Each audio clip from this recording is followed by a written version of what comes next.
Greetings, everybody. Welcome to another Tuesday night. Now we're back out of the college football only part of the year. We are now back to Sports Weekly. Well, we will talk some college sports definitely tonight. There's a lot going on. Last night's national championship game, breaking news in the transfer portal and the NILs. We're going to court in some cases. About time, and let's see where everything falls out. And, of course, the NFL playoffs are nearing an end with the Super Bowl in a few weeks. Of course, hockey is in full force, and college basketball has moved into the conference part of the season when it really gets good leading up to March Madness. Speaking of madness, let's say hello to my co-host, my great Tuesday night sports buddy. We watched the end of the game last night. JT Kirk. Hey, JT. Hey, go Hoosiers. Who's your champion?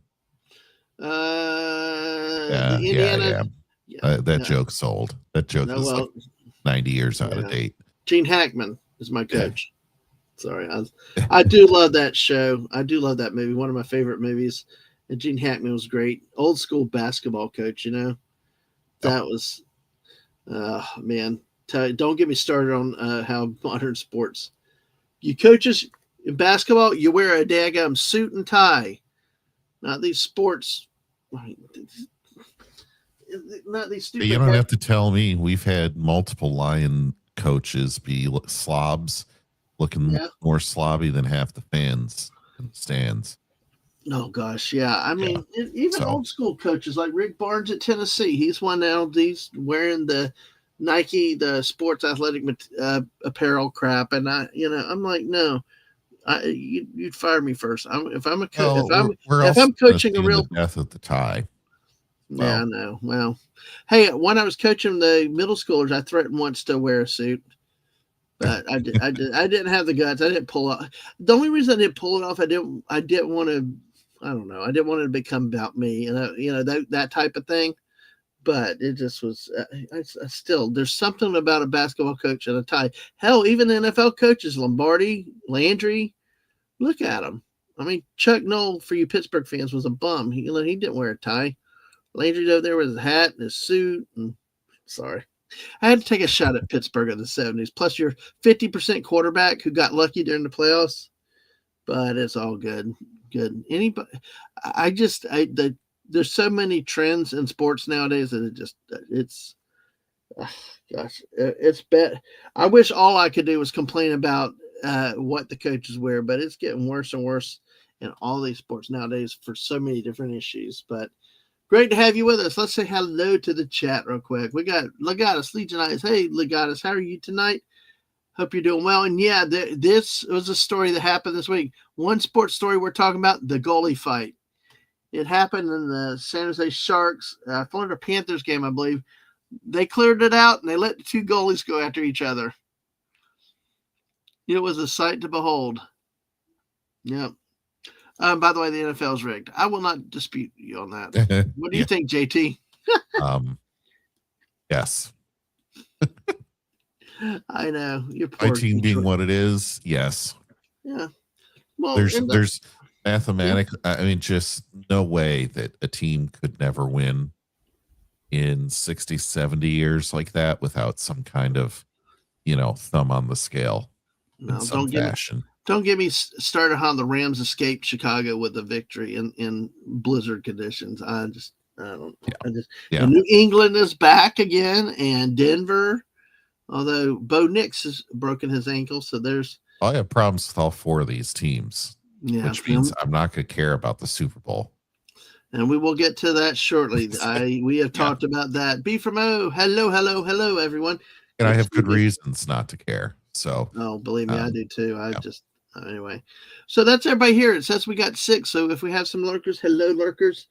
Whatever you do, hit that like button, share out the stream if you do not mind. I got to like myself because, as the missus says, if we don't like ourselves, who's going to like us? So, all right. So let's get going. And last night we had the NCAA championship. We watched the second half together, most of it. I think we got in a little bit about halfway through the third quarter. I'd watched the first half with Mom. The first half was really a bad, boring ball game. It was 10-7. The first half was kind of very dull, and I It looked like it was going to be one of those bad snoring fest, but the second half did get better. JT, what did you think with the second half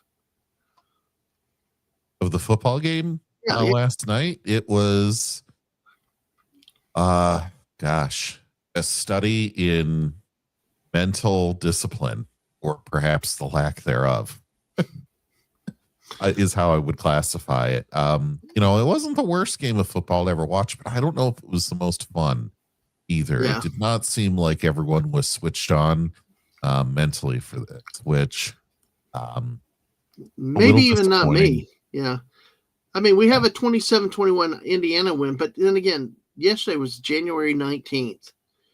Traditionally, the end of college football season is January 1st, and then with the first advent of playoffs, it was like January 8th or 9th. We are almost in February, and I wonder how much has become exhaustion. Indiana completes a perfect season at 16-0. And you know me, I love my football, but you know, at what point does the regular season matter? At what point does, is it too much, Yeah. The dates and stuff. I don't know when I really feel like it goes too long into a season. Right Mm-hmm. now, I feel like it's the number of games that determine how long is too long. Yeah. Like baseball plays too many games. Yeah. Hockey plays too many games. Basketball plays too many games. But like in this, both Those of these teams, three, 16 teams, and that's a lot of football. That's like a full NFL regular season. yes. They can do it. Though they're basically kids still. Mm-hmm. They are young enough. They can do it. Yep. But I look at it and I'm going, oh, I feel like this was such a long time ago, because we start this journey officially in August. Yes, we do.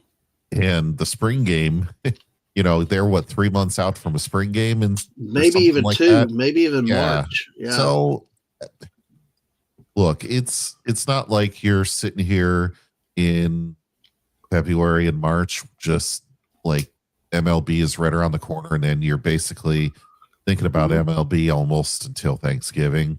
No. Because it goes past Halloween now. It's not Yeah, it's not quite that bad, but I also don't need it to be a year-round sport. For any particular league. I think if the league has concrete begin and end date, that's good. Well, and I tell you, football in general too, though. Football's become a year-round sport, not just because of Canadian football, but you got all football, college football starting August. The NFL goes through February. Then in March, we've got the UFL starting up. Now, it's not the best football. It's not the biggest attention, but it's still around. Yes. So we almost have really football year round, maybe 2 months. I think maybe a month and a half, 2 months between June and August. There's a time frame where there's no football. Yeah, but that's fine. I mean, the real drag is you get bored following one team. A lot of people just get bored following one team that has to play 60, 70 games just for, the chance to get to a playoff run. Yeah, I think you and I, the problem is both of our teams have stunk for so long. Because it's only so much clap shift I could stand following. And your team, ugh. But maybe there's hope. My football team this year was done before Halloween. Well, which isn't even halfway into the season. My team was done last year, but the athletic director was just not smart enough to realize it. He was in denial with a fake rally last year. But for you Hurricane fans and you Indiana Hoosier fans, congratulations on great years, especially you Indiana Hoosiers. Never did I ever think Vanderbilt and Indiana would be in the top 20 in football ever in my life, and one of them winning a national title, and Indiana did. But looking at the game, Indiana wins 27-21. It was 10-0 at the half. Indiana led. Miami scored coming out in the second half to pull to win 10-7. And then the fireworks happened third, fourth quarter.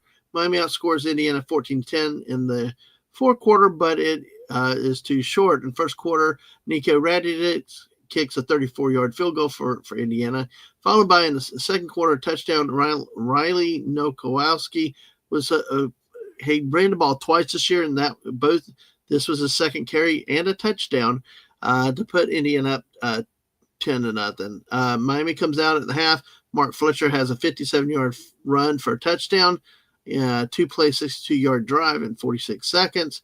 Then what I think really turned the game was, you remember our friends Australia have influenced our punters over here, especially in college. Miami's punter was one of those Australian type of punters where they take the snap instead of just kicking it. They kind of run to the right and kick. Well, Indiana blocked the kick, blocked the punt, and recovered the ball in the end zone for a touchdown, pulling ahead 17-7.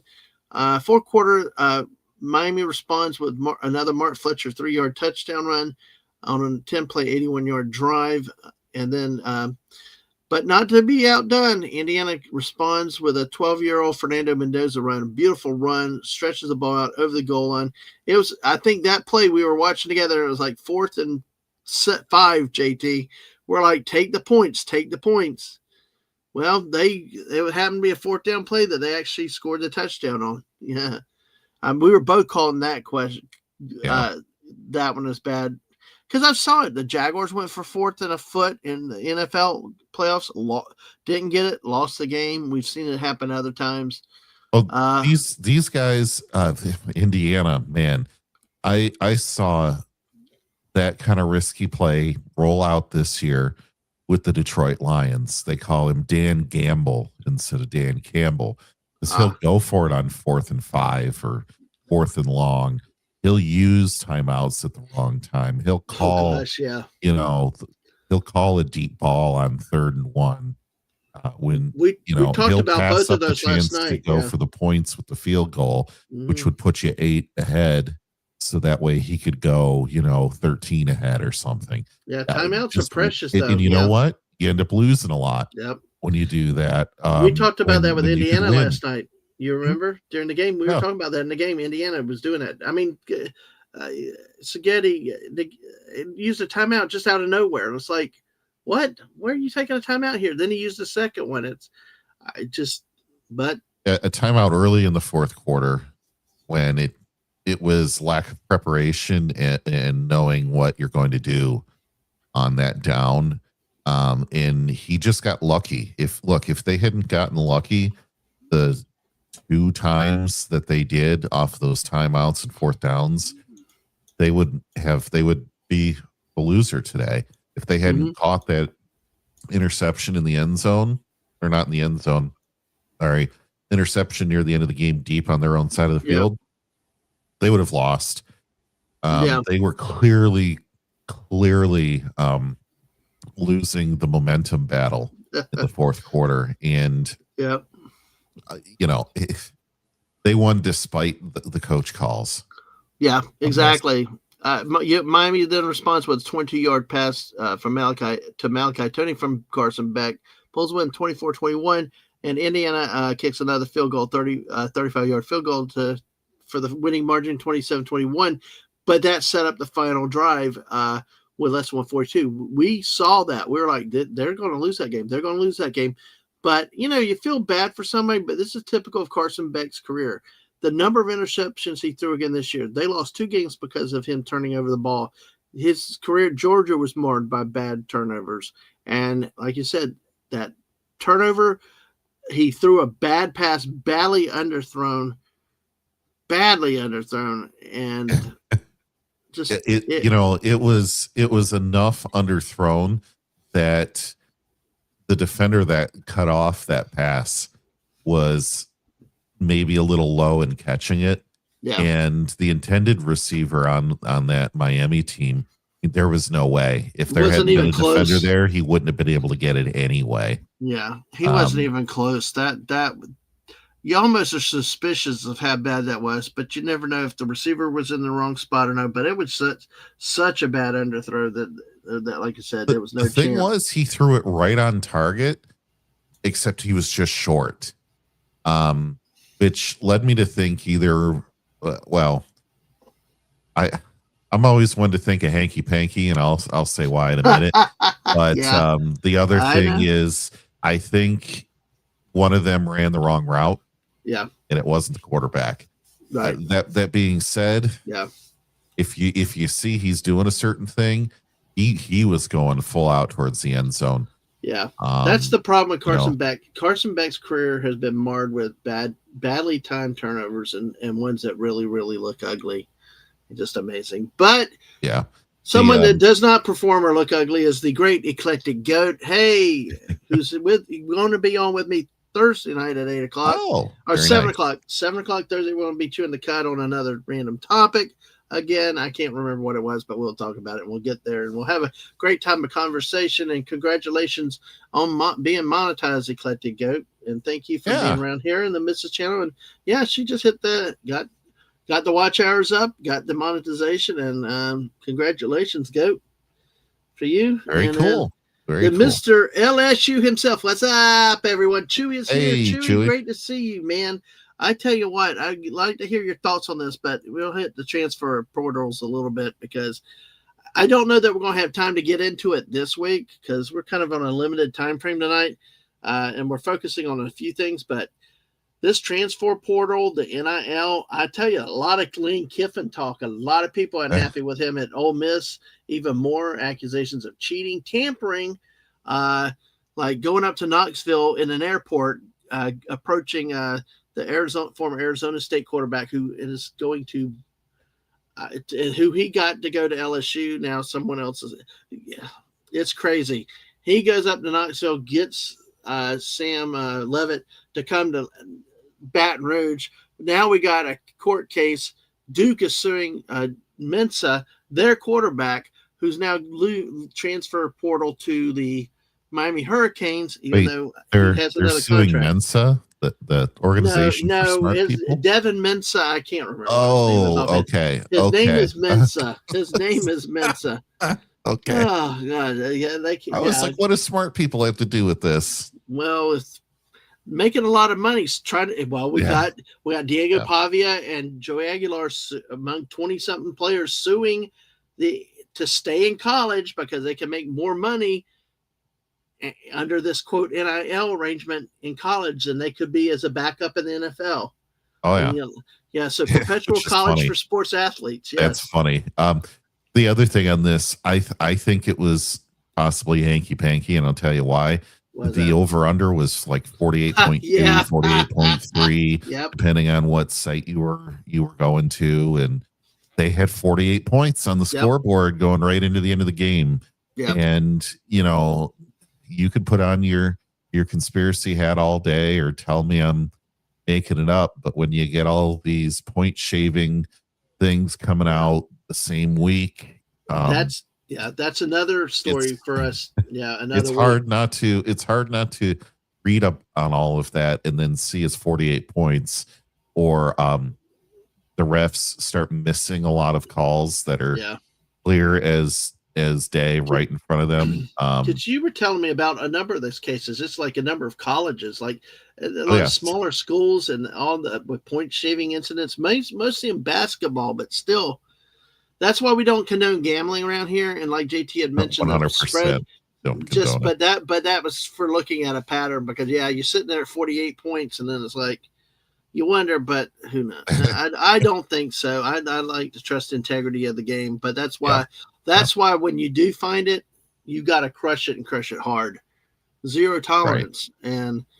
But I tell you what, it's a powerful temptation for so many people out there. Now, Chewy said, thank goodness the national championship game did deliver, but I'll be honest, I, for one, cannot stand the bandwagon Hoosier fans. I can agree with that. I kind of am one of those, but I was like soft, but I just didn't want to see Miami Hurricanes because I hate the Miami Hurricanes. I just wanted Indiana to win because they're a Big Ten program, and I never in 10 million years would ever have thought that Indiana would do that. Now you got to get Purdue to get good. Wow.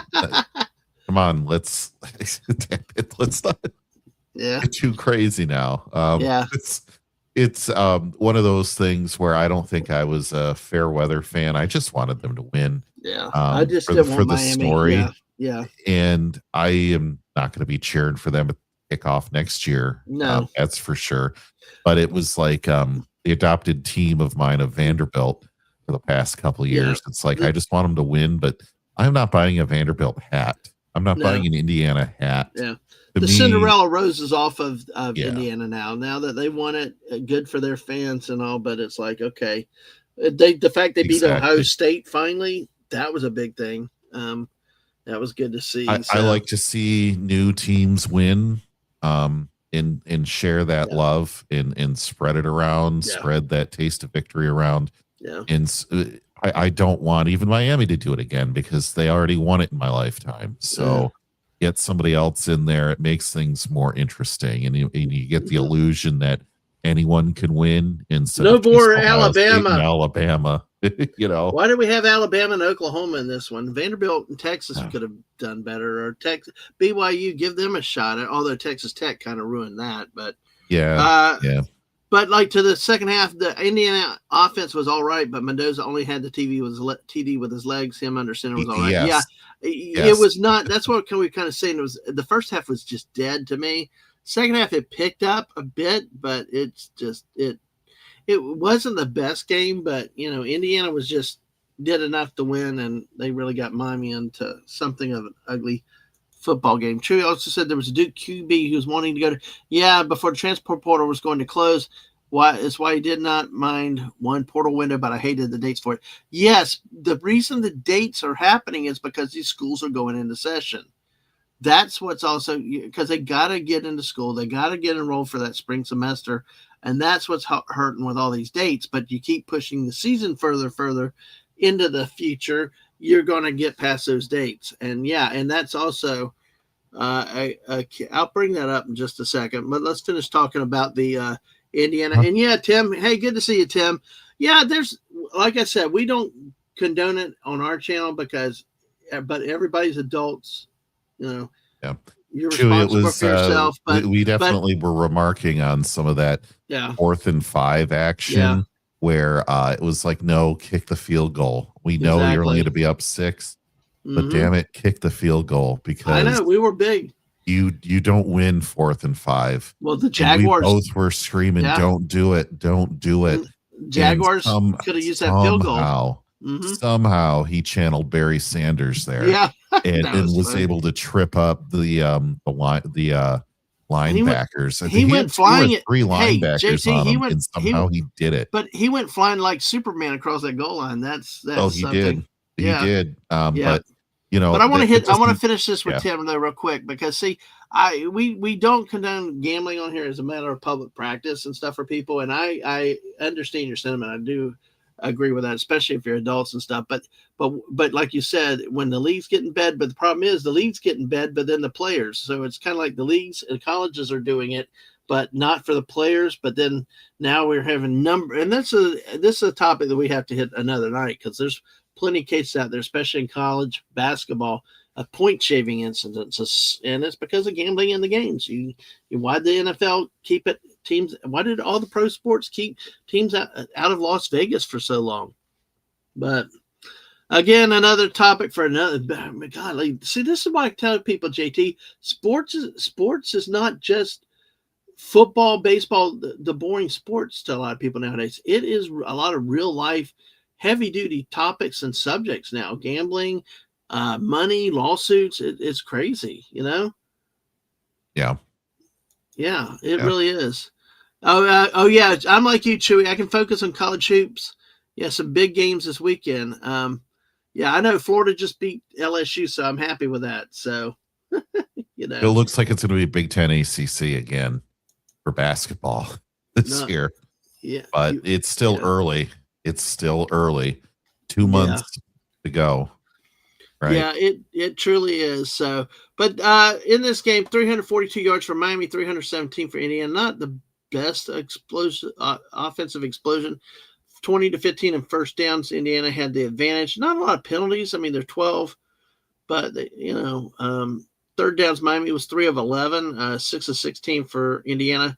Both teams were perfect on fourth down. 1-1 for Miami, 2 for 2 for Indiana. But Miami only had the ball for 23 and a half minutes, while Indiana had the ball for 36 and a half. Big time of possession difference. The key stat, though, was the one turnover by Miami, which is, I say duty all the time. So, but yeah, the one turnover by Miami, and like I said, that to me, that epitomizes Carson Beck's college career. Now, he's a local native from where we are, played at Georgia for a number of years. The question is, what will he do in the NFL? Will he get drafted? Exactly where he's going to go. But you just too many turnovers for him as a quarterback, though, and it showed up at the worst possible time last night. It did. He had an Aaron Rodgers moment. Well, the difference in this game, yeah, exactly. I love the Aaron Rodgers in the playoff where they showed the Texans were returning an interception. They just kind of pushed him gently out of the way. Yeah. But Beck was 19 to 32, 232 yards. What turned the game in the second half of their offense was they finally started getting the ball to Malachi Toney, who had 10 catches for 122 yards and a touchdown. He had 10 of Miami's 19 catches. He had all but 110 yards of the. He had 122 yards. The rest of the Miami receivers on 9 catches had 110 yards. So you can see what happened.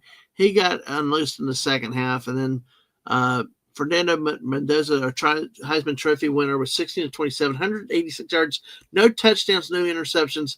Not really a Heisman performance. Just so. Like I said, it ended dramatically. It ended as a good game. But it was kind of a slugfest. It was kind of like trudging in mud and stuff. So, but see, Chewy said, by the way, the coach for LSU men's hoops, he's going to be gone. I said to Aaron Torres, and with Woodward being gone, Matt McMillan has offered on conference play outside the Kelly debacle. Matt's LSU squad started okay. Yeah, I noticed that. I saw their record. They just lost to Florida by 20-something points, or almost 20 points now. Florida pulled away, and it just, I can see that LSU's not a good squad. They were not able to deal with Florida's depth, height in the low post, and Florida's not the best 3-point shooting team, and they still managed to win very easily in that game. So yeah, we will talk more basketball as time goes. Like tonight, our focus is going to be mostly on football issues. And maybe do a quick pass through college and the NHL, but look forward to the next few weeks to have a lot more discussions on college basketball. I'll be honest, JT, I prefer watching college basketball to football these days. I don't know about you, but I prefer the college basketball to football these days. It's faster action. Now, I will say it does help when your team won the national title last year and is really good this year. So. It depends on what conference you're talking about in terms of faster action. I've seen plenty of Big Ten games where the final score is like 45 to 50, and you feel like you just watched a high school game. But then those guys go into March, they make Elite Eight. Playing like that, and you're like, how I don't understand it, but that's what's defense. That is what defense is there for. Sorry, no, I know. In the day of the shot clock, too, and to score that few points. Yeah, gosh, man, that's why I can't stand the NBA. The NBA is just 120 to 110.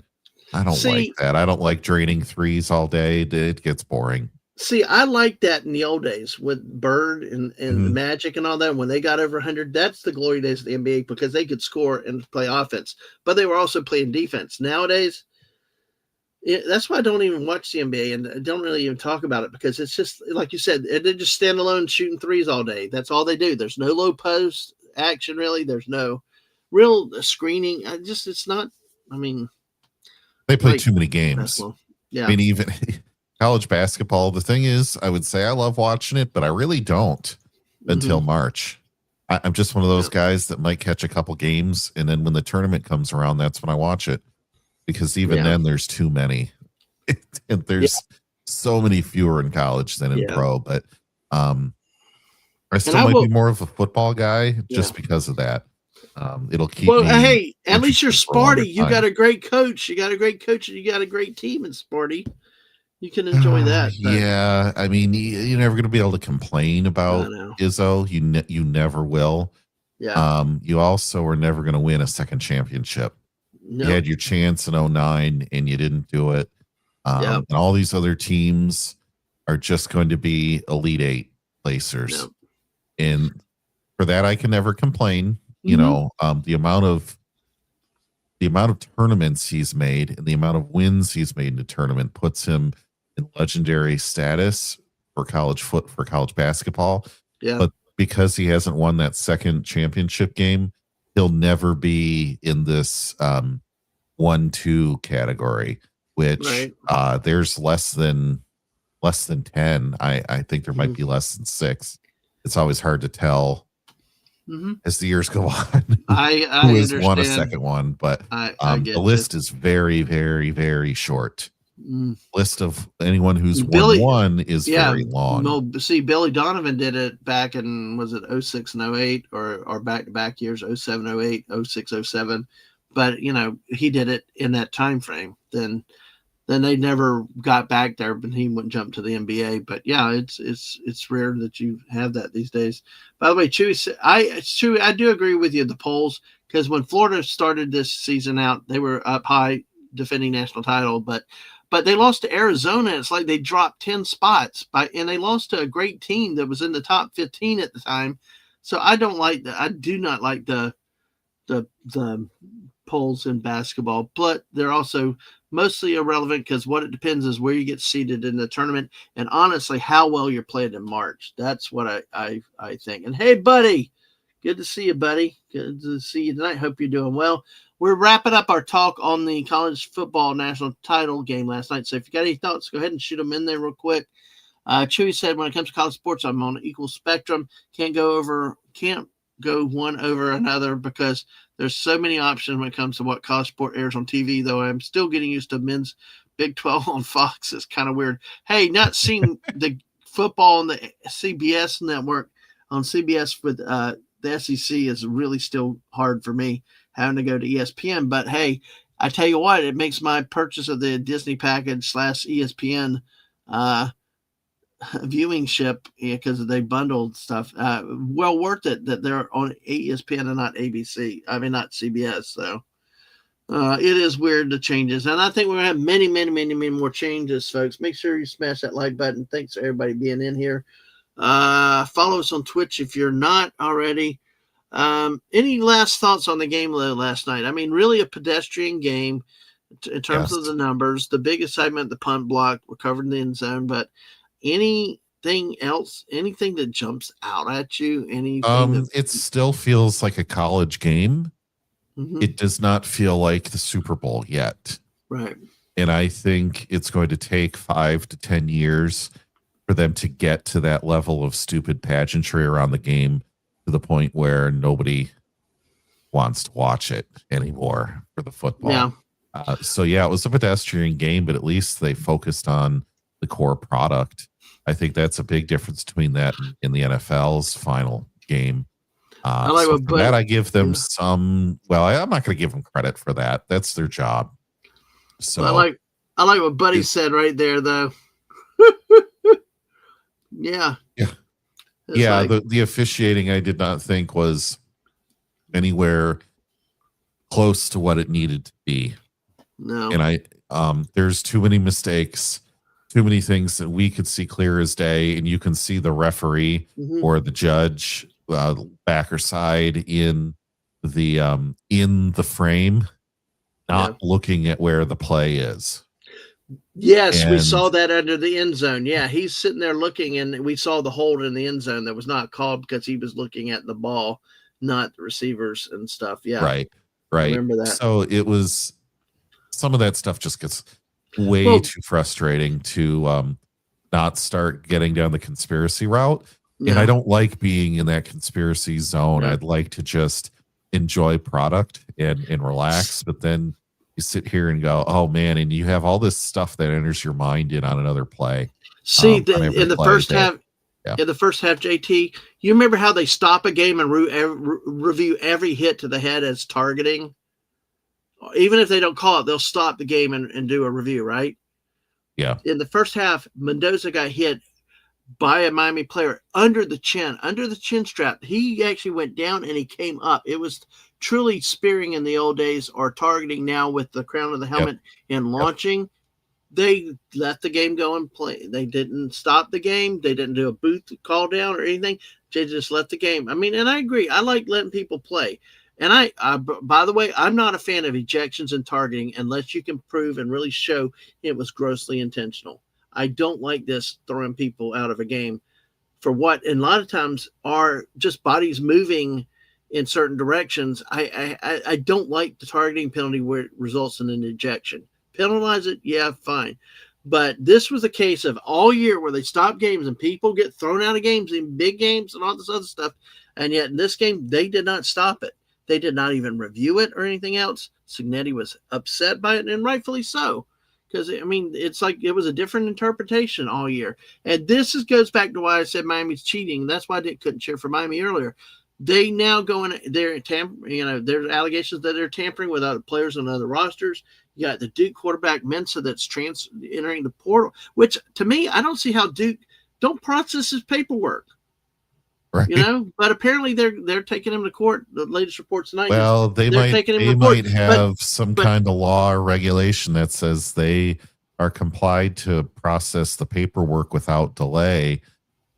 And it's like one blogger out of Tennis Knoxville saying is they need the test cases, and this could be the first of the test cases.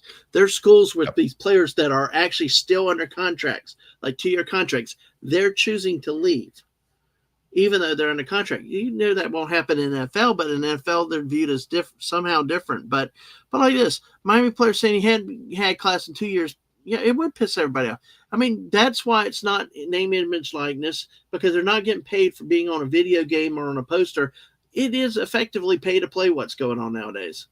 Let's just call it what it is. It's the old SEC out in the open, Yep. You pay everybody for playing on the team, and you come in, and if you suck, well, guess what? We ain't gonna pay you anymore.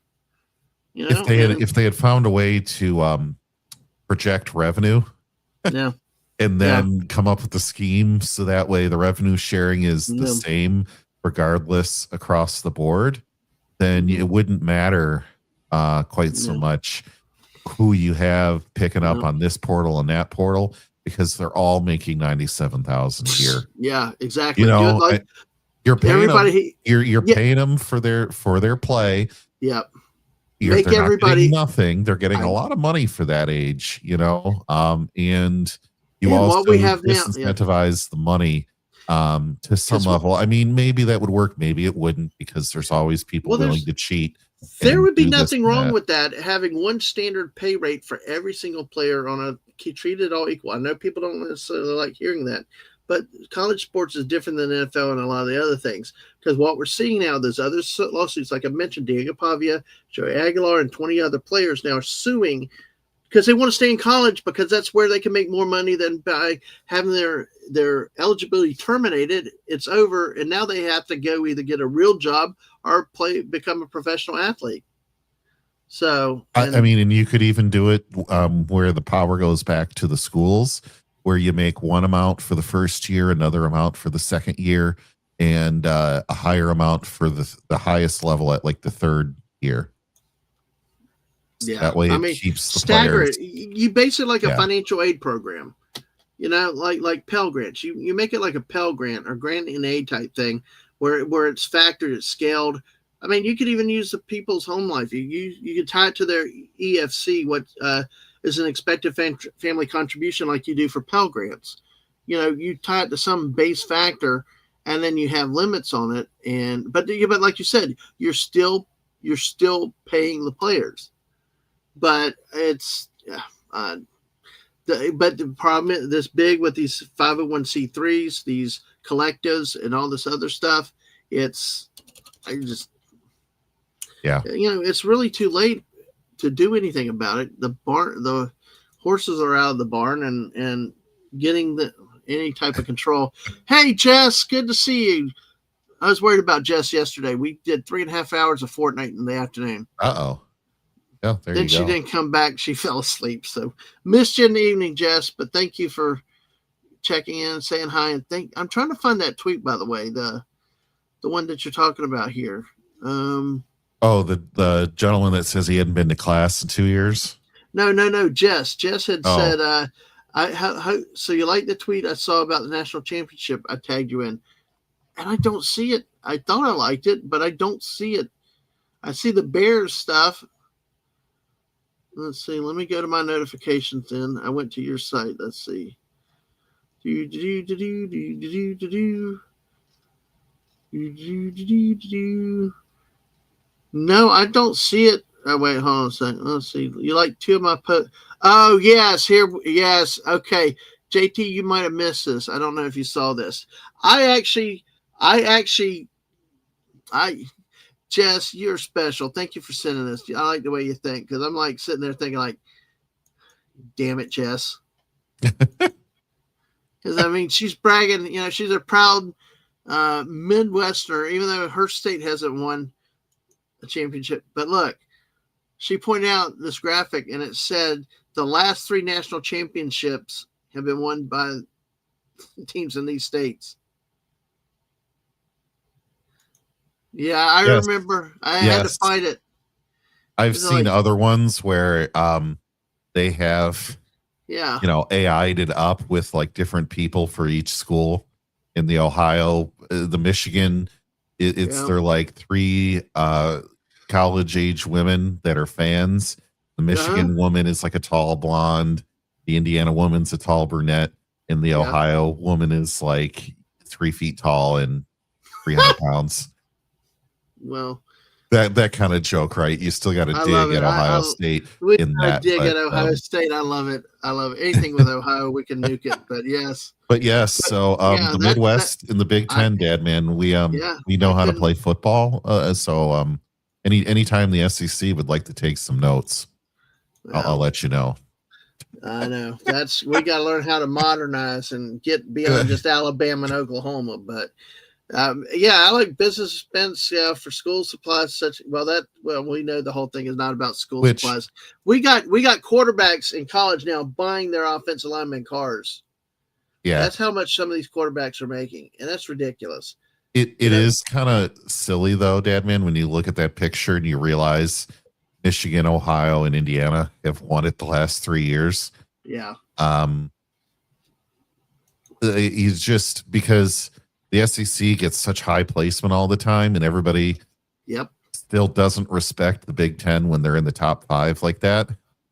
And the Big Ten has so many lousy teams, my team included. I think that's the problem. And then they go ahead and win it 3 years in a row. That's I think that's the problem is that the bottom is so bad in the Big Ten. That's why it gets such a bad rap. Whereas the bottom of the SEC is better. Even Kentucky can knock you off at times. It surprised you, but will Rutgers? No. Will Michigan State? No. I mean, there's a difference. I think top to bottom, the SEC is a better conference, but obviously you got to acknowledge what the Big Ten has done over the last few years with winning 3 consecutive national titles. Right. So, but yeah, that's cool. It's awesome. All right. Shall we move on? We shall. All right. We're moving over to the NFL. I'm started on Saturday. We had Denver and Buffalo. Buffalo goes into Denver. Really good game. It goes to overtime, but Denver wins this game 33-30. Josh Allen throws for 283 yards in a losing effort. Big news out of this, though, is Patrick Nix. That's his father. Bo Nix. God, I'm old. But Bo Nix. I'm laughing with you. It was good. Bo Nix played at Auburn, then moved to Oregon, but he broke his ankle. They announced within an hour after the end of the game, he will be out. So Jarrett Stidham, he was an SEC quarterback. I think, where the hell did Jarrett Stidham end? I think he bounced between USC or Arkansas or one of these other schools, but he ended up with a college career. But he's going to be Denver's starting quarterback the rest of the way through the playoffs. So, Jess, it's okay. It's okay. We will pretend like that game never happened. Okay. All right. I know. Believe me, I tell you, I've done that before. I've turned off shows and stuff because of when they talk about the team. But it was let's see. Well, like I said, let me not get to it. Let me work towards that. But we will be quick and we will be gentle during that time frame. My great friend Daisy Blossom, a big San Francisco fan. Oh my gosh, they got annihilated by Seattle. What happened to Seattle? How did they get so good? Crushed the Niners 41-6. That's like a college game. That's not even a NFL game. 41-6. It's Sam Darnold. What the hell happened with Sam Darnold? It's like at one point he was almost out of the league. And look, he's playing on the best team in the National Football Conference. I didn't get to see that game, but the review on it, I felt like it was 49ers just falling apart more than Seattle being amazing. Well, I mean, see, San Francisco passed for 128, ran for 108. Seattle passed for only 124, 106 after you take out the sack yardage, but only 124 yards in an NFL game. Only ran for 175 yards, 300 total yards of offense, and yet 41 points. But they did return the opening Dadman, kick. don't worry about it. I've seen a season where the Lions averaged less than 100 points rushing a game for the whole season. Gotcha. Okay. Trust me. I just you're like 150 yards. That's it. That's it. But they got 41 points out of this. Yeah. So to my friend Daisy Blossom, I'm so sorry for your Niners. Sometimes I feel like a jinx, like when we cheered for Tennessee last year and stuff. It's just like we jinx our friends' teams, JT. Yeah, we really do. Sorry, everybody. That completes the Saturday action. Of course, then on the Sunday action, New England beats the Texans 28-16. So if you hated New England already, well, guess what? They're still back in your face now with a new coach and no Belichick, who's in North Carolina in college. So we shall see. It is amazing how certain teams always find a way to win, no matter who's there. They were down for a couple of years, but they've gotten back. Drake May, the North Carolina quarterback, has really seemed to solidify this offense. I mean, again, they only had 248 yards of total offense in this game. Well, excluding the sack yardage, if you exclude the sack yardage, they had 284 yards. I mean, these are low yardage numbers in these games. Houston only ran for 48 yards, 2 yards a carry. C.J. Stroud was 20 of 47, well under 50%. It's just 4 interceptions also for Stroud. It's bad football played at the wrong time of year, but still, I would have loved to see what the Jaguars would have done with Denver last week. I really think the Jaguars got burned by that 4th and a foot, and they went for it instead of kicking the field goal. I still believe take the points when you're in the playoffs. You can't do this gambling crap. You take the points whenever the opportunity arises. And it was a shame the Jaguars lost because I think they were probably better than any of these teams in the AFC. And I don't say that lightly. I'm a smart ass Jaguar fan. I like it better when they lose a lot and then the whole city becomes a dumpster fire.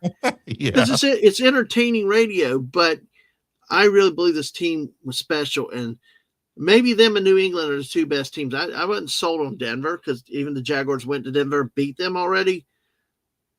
Buddy's saying he thinks it's going to be Seattle Patriots in the Super Bowl. That's probably a very, very good thing. So, all right, I wanted to get go ahead. But Jess might need to get about a recap because we got that one last. Talk about last week, Packers at Bears. JT would probably appreciate him. Yeah, I will tell you, I kept waiting for the Bears to lose that game.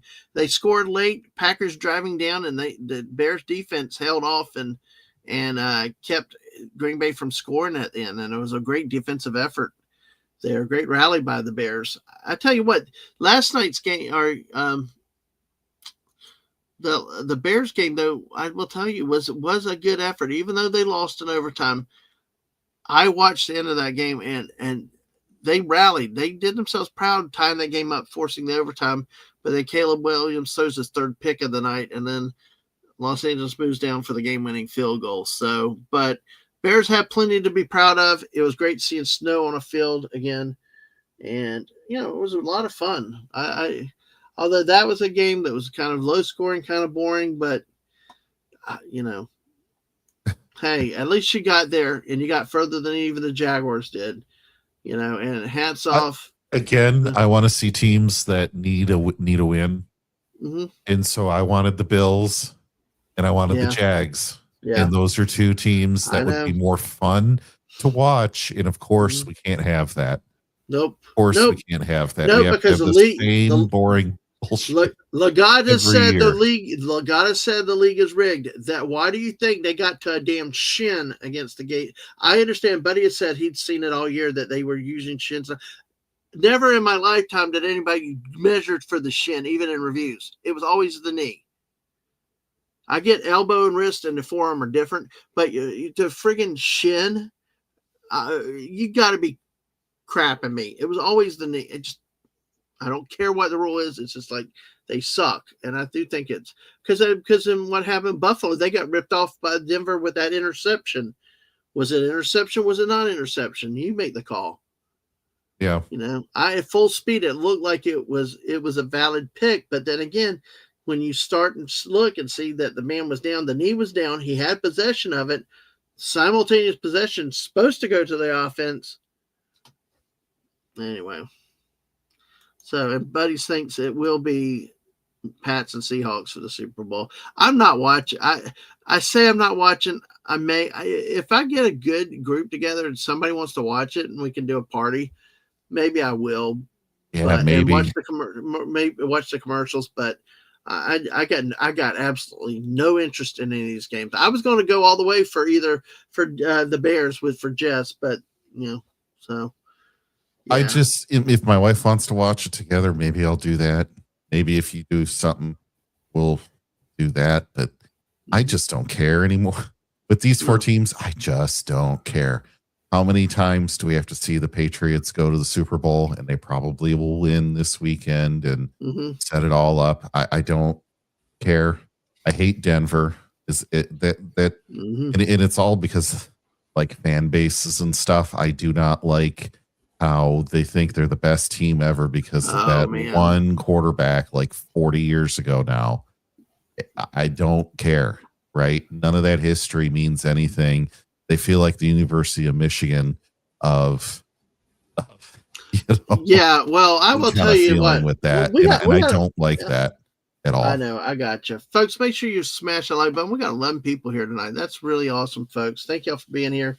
But fair weather fans are all seemingly like Denver fans, and I just it's like not something I would get excited for. It just isn't. Then you look at the other side. You have Rams, Seahawks. Hey, fair weather fan, Fallout Dave. He's a big Denver fan. I'm kidding. Dave. Well, he might have good reason to be a Denver fan. I'm just saying, but there's a lot of people that like. I'm sorry, nobody in Wisconsin or Michigan should be rooting for Denver. What are you doing? Yeah, exactly. And Buddy said Seahawks are flat a lot of time. They win, but not big. You never know. Yeah. Who the rest will go for will impact. I mean, see that it's an open joke now. That's how bad it is. Everybody's saying that it's fixed and all this stuff. I mean, the league really should pay attention to this stuff.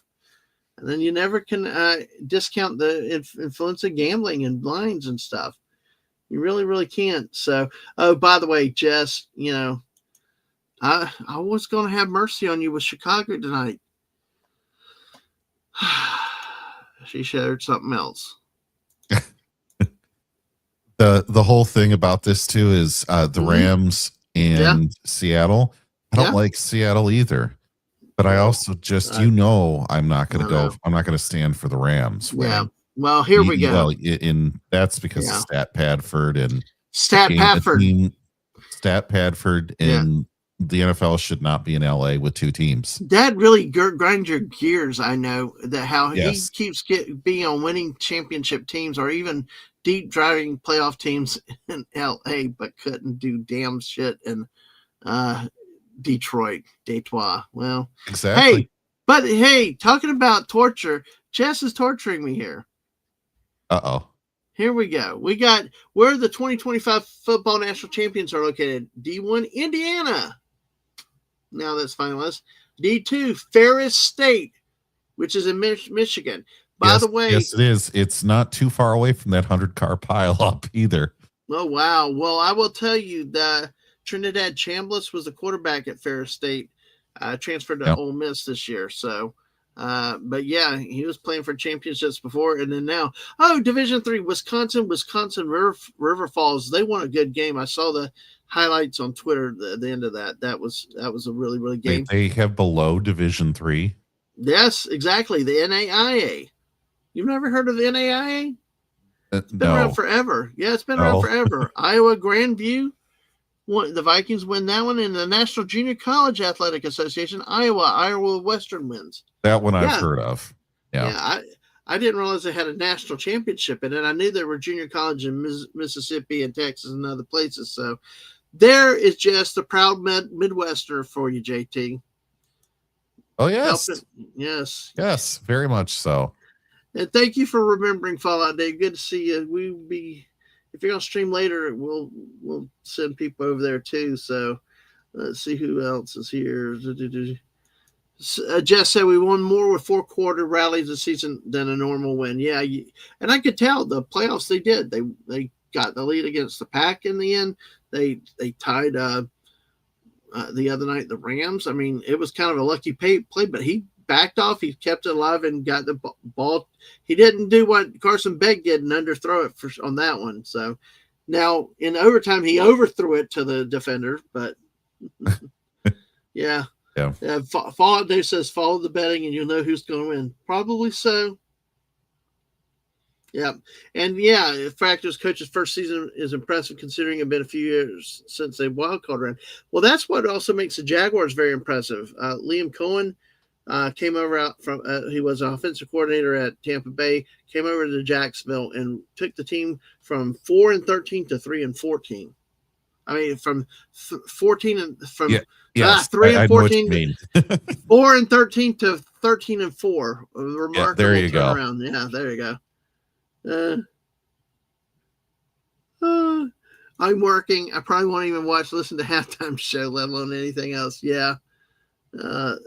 Dave's done with the NFL, but his wife, if Denver goes, my wife will want to watch the Super Bowl. Yep. Yeah, his wife is a Broncos fan, stuck with the loser Dolphins and Jags. Yep. Yeah, well, that's cool. All right, well, when we break up, if you're still going, put your link in, and we'll send people over there to say hi to you. So if he took them from 14 to 3 to 3. Yeah, I know. I finally got it. Right. And yes, as JT did say, Midwest knows football. He's been fighting me for years, and it's appropriate this year. I have expanded my college to Big Ten as well as the SEC. So that's cool. So we're going to go ahead and move on a little bit in the remaining time. Like I said, there's a lot of news out that we kind of touched on news with the transfer portal and some of the other news. I'm going to read one story real quick, but not getting bogged down into it. We can talk about these other time. But I want to touch base on this for some clarity before we load. And then we're going to take a quick run through hockey for Legatus. And next week, Legatus, we're going to start talking a little bit more with hockey. And I will be getting into my New Jersey Devils stuff. So according to CBS Sports.com, Duke files lawsuit against star QB Darian Mensah in the wake of last-minute transfer portal entry request. See, now that's a portal entry request. Now, at that point, I don't understand if you're the school, why don't you just not allow the portal entry? If it's something that has to be applied for, you can deny an application.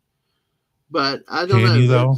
Can you though? I don't know if you can. I don't know. Yeah, that's the thing is I don't know, especially with student rights and stuff like that. Well, of course, when Buddy tells us about the Miami player that hadn't been to a class in 2 years, that's the good old days of the 80s and we cheat. Sorry. Never like Miami, never will like Miami. The Canes. I just will never like Miami.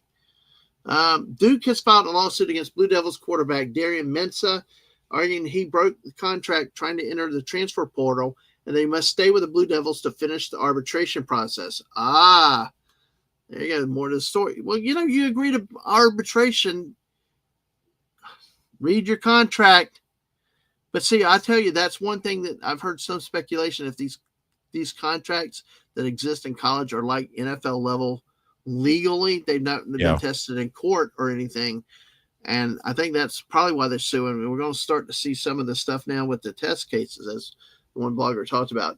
The suit filed in Durham Superior Court comes a few days after Mensa announced his intention to enter the transfer portal ahead of the January 16th transfer portal entry deadline. In a 44-page document filed Tuesday morning, Duke argues that Mensa should not be allowed to enter the portal so the two sides can enter and engage in arbitration. The two sides agreed within the terms of the deal to settle disputes. The Blue Devils, as part of the lawsuit, requested a temporary restraining order that would prevent Mensa from entering the portal, enrolling in another school, playing football for another school, and licensing his name, image, and likeness to another school prior to a decision from an arbitrator. Duke said in his filing, quote, contracts mean something. Mensa's action violate numerous provisions of his contract with Duke University and disregard his promises and obligations to the university. And as Mensa agreed when he signed his contract, such breaches cause Duke irreparable harm for which there is no adequate remedy at law. And in the event of such breach, Duke is entitled to injunctive or other equitable relief, end quote. Mensa's agency, Young Money, oh God, you gotta love that name, is working with sports attorney Darren Heitner to navigate the suit. Heitner told CBS Sports the, quote, lawsuit shouldn't have been filed in the first place for a variety of reasons. He says you can't restrain the movement of athletes from one school to another. Okay. There's no provision in the agreement that removes a requirement that Duke put the player in the portal within 48 hours of a request. There's no irreparable harm. There's a mechanism in the contract that shows how they be compensated for any harm. Thus, there cannot be irreparable harm. End quote.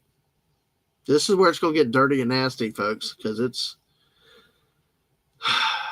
a school like Duke can't get these type of players.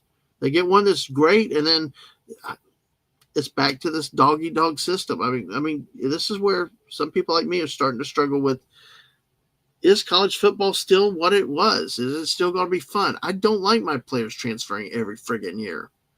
Yeah. I don't. I hate that DJ Lagway left, even though I'm critical of him. I like to watch some of these kids play for multiple years. The NFL doesn't even move people around like that unless you're not somebody that anyone cares about following anyway. Exactly. Right? They have contracts and they have to do it. And that's one of the things that's coming up is just, I guess you can break a contract. You just got to pay for it. But then again, the other side's claiming that it was too early to file a lawsuit. I don't know. Hey, Deeple. Ahoy, hey, you. How are you doing? Good to see you. Okay, Dave does like Denver and at least the Avalanche, so good to see you, Deeple. Hopefully you're doing good. College football is now NFL junior. Yeah, exactly. No college football has changed irrevocably. Yep. Deeple's been on fire on X the past week. Oh yeah, a lot of good posting, and yeah. It's been a pleasure. Heitner said that on Monday, a judge denied Duke's request that would have kept Mensa's name out of the portal. He added that Duke's other requests would be addressed at a later date. Quote, our understanding based on that is that they're going to comply with NCAA rules, Heitner said, and they'll do that tomorrow. The judge who made the initial ruling that Duke had to submit Mensa's name in the portal was a Duke fan and season ticket holder, said Heitner, and he's expected to recuse himself from future proceedings of the case. Mensa's attempt to enter the portal and Duke's suit attempting to prevent him from playing for another program is the latest example of player and school clashing over the terms of the contract. What is not being discussed here by this lawyer or this article is tampering. That's one thing you have in NFL contracts and coaches and stuff. That's why they have to stay so quiet. These coaches in the playoffs, you can't tamper. Well, we saw the Lane Kiffin situation in LSU with Ole Miss. I'm actually, as a Gator fan, glad he didn't go to Florida. I'm glad. You don't need that mess. But maybe the governor of Louisiana can – that whole Brian Smelly situation. I know you got to feel for Brian Smelly for that because, at least on that one, JT. I know he's not your favorite coach, but still, pay the man the money you owe him, and don't drag it out. Don't do some kind of end round around it. But Mensa's attempt to enter the portal, Duke's attempt suit to prevent him. Is the latest example of player and school clashing over terms of a player's contract. Remember, a few weeks ago, Washington held firm and prevented quarterback Damon Williams from entering the portal due to the terms of his contract. Former Georgia edge Damon Wilson is currently suing the Bulldogs over the terms of his deal. Meanwhile, Ole Miss's Stanley edge Princewell Umalamian are at a standstill over his request to enter the portal, despite him signing a new contract in the days prior to his request. Duke gave Mensah one of the biggest contracts in the sport last offseason to lure him from Tulane, striking a deal that paid him up to $8 million over 2 seasons. Now, we're talking about a 2-year contract, JT. A 2-year contract. The partnership went well in year 1 as he finished second nationally in passing yards and Duke won the ACC championship. But a few hours ahead of the portal deadline last Friday, he informed Duke staff he wished to enter a portal. Industry sources consider Miami. Well, Miami's where he's going. Everybody knows. Miami's out there like Lane Kiffin did with Sam Levitt, going up to Knoxville in an airport. Look, recruiting has always been a dirty business. And don't think that schools have always been innocent. They dump these kids. It's always been 1-year scholarships. That's the one thing is, it's always been very heavy on the school side for a long time. But here we're getting into contract law. What's a contract? What good is a contract? How can you have any equitable system or any way to manage a system or keep any semblance of order if people won't obey basic contracts? Again, let's get back to guess what? If you're going to go into transfer portal, you sit out a year. Or right. You get one transfer and then you sit out a year. These kids are jumping schools every year. Some are jumping multiple times. Florida had a recruit years ago that's now trying to get another year. I mean, he's hurt his career because he wouldn't stay in one place. You got another case, TJ Finley, that started at Auburn or LSU. He's trying to get an exemption to go to a 7th year. Yeah, I agree, Deeple. I agree. And I tell you what, if you sign a 2-year contract, I don't care what if you break a contract early, and it's just up to the schools to put it in writing and not just arbitration, put in there. If you leave a contract early, then, there's a provision of punishment on the player. But then again, you got lawyers that write all this stuff up and then courts do what they do. All bets are off when this stuff gets in front of arbitrators and courts. But still, like you said, you don't see this in the NFL. Somebody signs a 2-year contract, their only option is to sit out and not play the next year, right, JT? Yeah.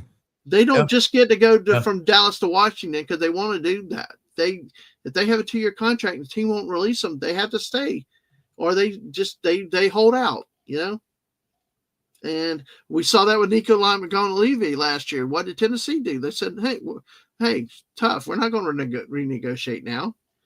And the thing is, I really feel like it's going to be hard to get a change in that's any good that people will be happy with on all sides. Yeah.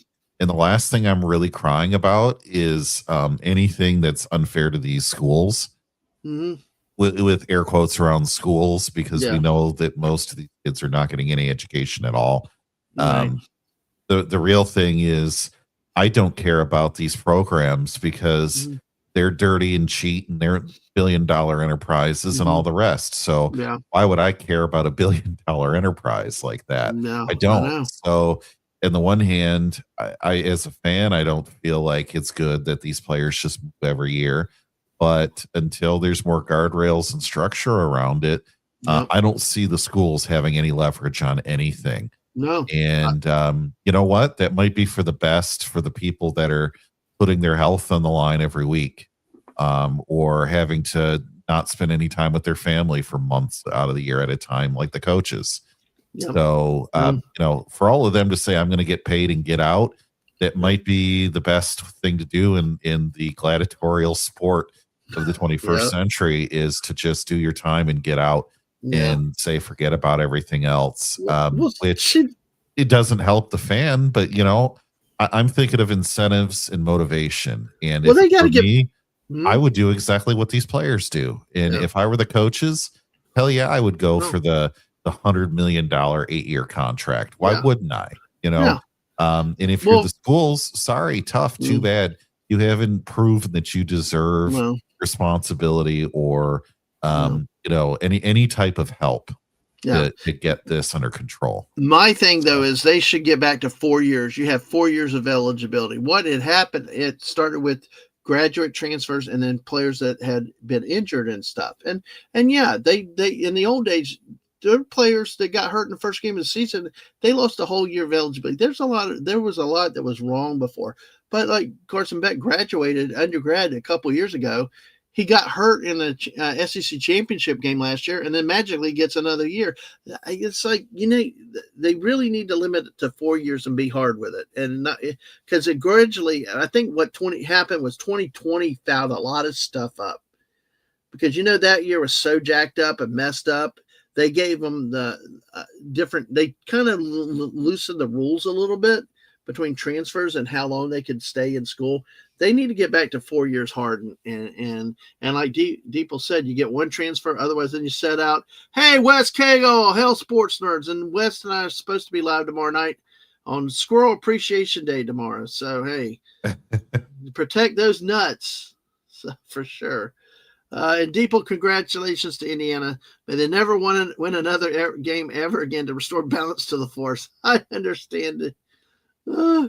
Rooting for college football is like rooting for the billion-dollar corporation. Yeah, I get it. Yeah, and it like I said, you can't still feel sorry for them, but still, my thing gets back to contract law. You agree to contract. I mean, at least go through the arbitration process, this, that, and the other. But like I said, I don't think I don't like what's happening with it. I don't like the balance with things. And guess what? You didn't have to sign with Duke. Duke took a chance on you. If you were so good, you should have gone with Miami last year and sat on the bench behind Carson Beck. But anyway, it just, yes, squirrel-tastic, yes. But he said, with the money and lack of actual collegiate qualifications, they need to divest the college football programs from the schools, give them professional status and formal intermediate. I agree. That's what we become. We even talked about, guess what? We talked about the wonderful playoff system. Yeah. They're now, I think by Friday, they have to decide. Apparently, there's a memo of understanding all the conferences, including the School of Five, agreed to giving all the power to the Big Ten and the SEC. And the Big Ten is holding out for a 24-team playoff, while the SEC is trying to get to 16 teams and had agreed to a 9-team conference schedule per the Big Ten. And yeah, God, we already what do you think about that 16? Because I've been a huge fan of 16. I 16, thought it made sense. No buys, all that other stuff. Plus, also your teams don't get rusty. Look, in 2 years, the teams with the buys are 1-7. Yep. 1-7. Indiana was the first team, first 1 through 4 seed to win their first game, and just enough's enough. Plus, also we got all these meaningless bowl games, which I love bowl games, but honestly, they're meaningless. What's the point of 12 football games now? Like the biggest criticism is what it's doing to the worthiness of the actual football seasons these days. So, but I like Buddy. There's been talk about that. That's either you go to a 16-team playoff, cut out half the bowl games, maybe shorten the season back to 10 games, and you play 9 of your 10 games. You only got one paycheck game or one out-of-conference rivalry game, or go back to 11. It's too long. When college football ends January 19th, as much football as I love, it's too much. It's gone too long. It needs to end on January 1.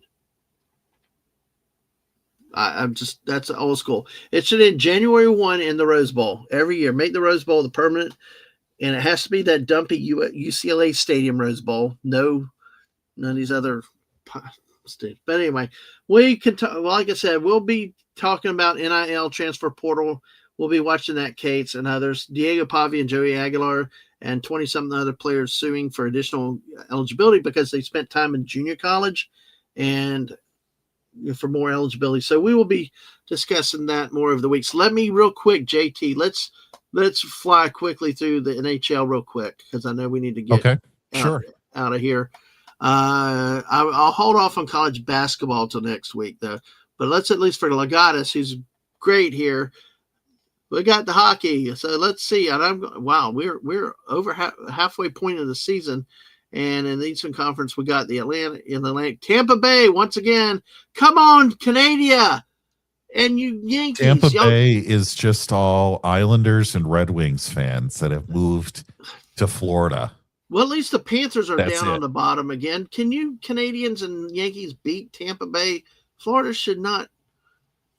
Anyway. I've said that till I'm blue in the face. If you fix the salary cap, we'll do it. And I mean, resolve it, not yeah. But you know what I mean. Yeah. Deeple said it needs to end January 1st. It messes too much with the student aspect of players and the transfer. Exactly. That's what you got to do. Oh, I think the player is only 30, can't spell the state the school is in, but needs extra years to play. God. I love the humor. Mm-hmm. But yeah, I once again, Tampa Bay's up at the top. Oh my gosh, New Jersey. Come on, Devils. Damn it. They're bad again. They were doing good earlier this season when I checked on them, but they had some more injuries this year. Oh gosh, 5-5 in the last 10. So we take a look at let's see. Wow, the Rangers are down, and Deeple's Columbus Blue Jackets are down under the Devils. Wow. Well, we're all in the Metro. If you stay up in the Atlantic Division there, two things to note. One, the Red Wings are chasing the heels of Tampa Bay, and the Red Wings are the best NHL team of all time. So, I mean, come on, guys. And also the Toronto Maple Leafs are not doing well, which just really makes me feel great. Yeah, they're near the bottom, Deeple. They're near the bottom, not on the bottom. Metro League or the Metro Division. Yeah. Well, look at West. Tampa Bay are all, what you said. And they all live at top of the world. Hey, buddy, Sharks for the win. Well, let me take a look. Let's take a look at the other side. What were you wanting to say about the Metropolitan? Metropolitan Division, I don't care about any of these teams except for Pittsburgh.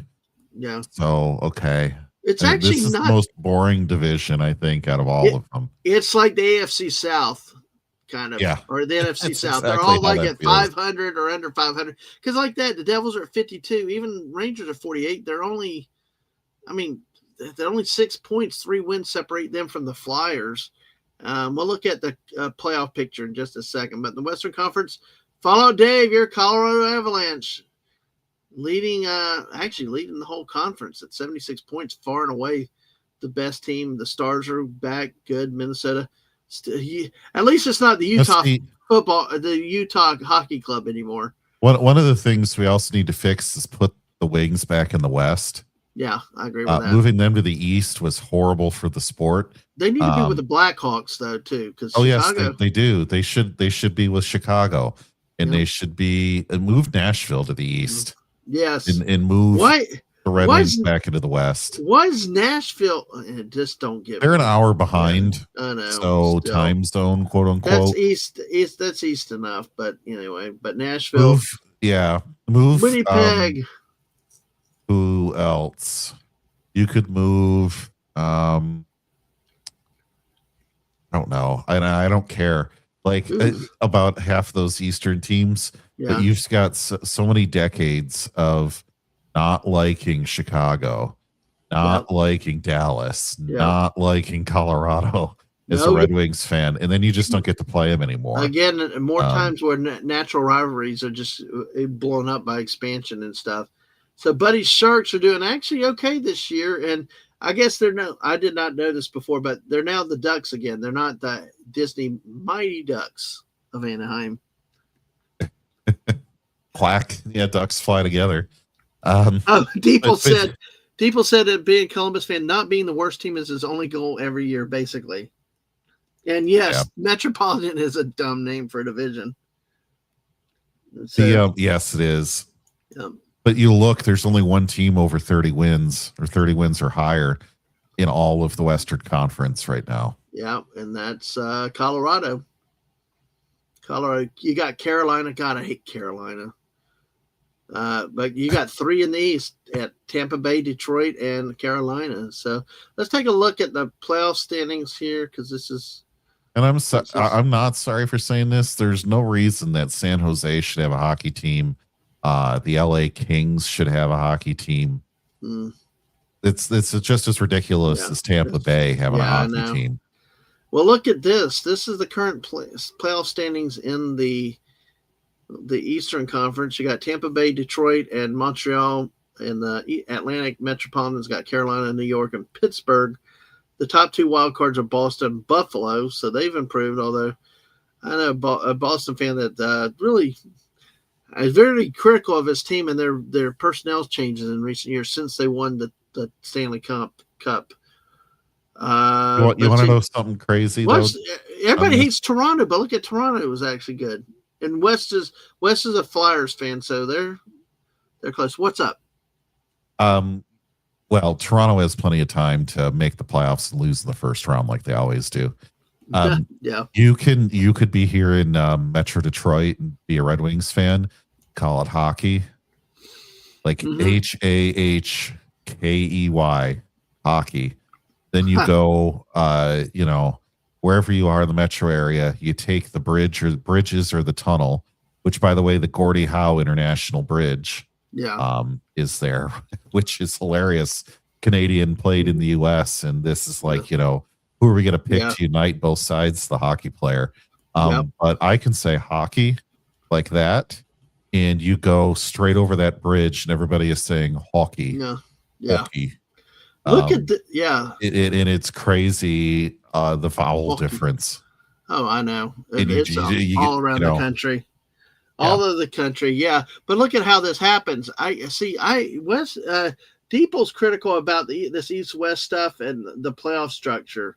Like, just have the champions win. The conference champions win, get the automatic, and then have wild cards. Because look at this.